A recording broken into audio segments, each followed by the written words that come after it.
சகதியுமாய் விநியோகிக்கப்படும் செய்யப்படும் குடிநீரை ஆட்சியர் அலுவலகத்திற்கு கொண்டு சென்று பொதுமக்கள் புகார் அளித்தனர். தென்காசி மாவட்டம் கடையம் அருகே உள்ள சங்கரன் குடியிருப்பு பகுதியில் சேரும் சகதியுமாய் குடிநீர் விநியோகம் செய்யப்பட்டு வருகிறது. இதுகுறித்து ஊராட்சி நிர்வாகத்திடம் பலமுறை புகார் அளித்தும் எவ்வித நடவடிக்கையும் எடுக்கவில்லை என கூறப்படுகிறது.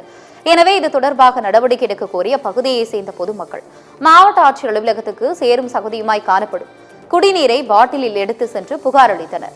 இது தொடர்பாக உடனடியாக நடவடிக்கை எடுப்பதாக ஆட்சியர் உறுதியளித்தார்.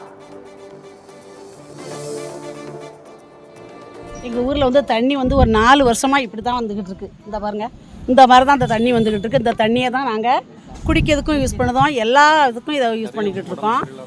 நிறைய பேருக்கு உடம்பு சரியில்லாமலாம் வந்திருக்கு. ஆனால் இதே சமயத்தில் எங்கள் பக்கத்து ஊரில் ரொம்ப தெளிவான தண்ணியாக வந்துக்கிட்டு இருக்குது. அதுக்கு காரணம் என்னங்கிறது எங்களுக்கு தெரியல. நாங்கள் எவ்வளவோ எங்கள் பிரசிடெண்ட்டை போய் சொல்லிட்டோம், முக்கியமான நபர்கிட்டலாம் நாங்கள் சொன்னோம். ஆனால் அதுக்கு எந்த பதிலும் எங்களுக்கு கிடைக்கல.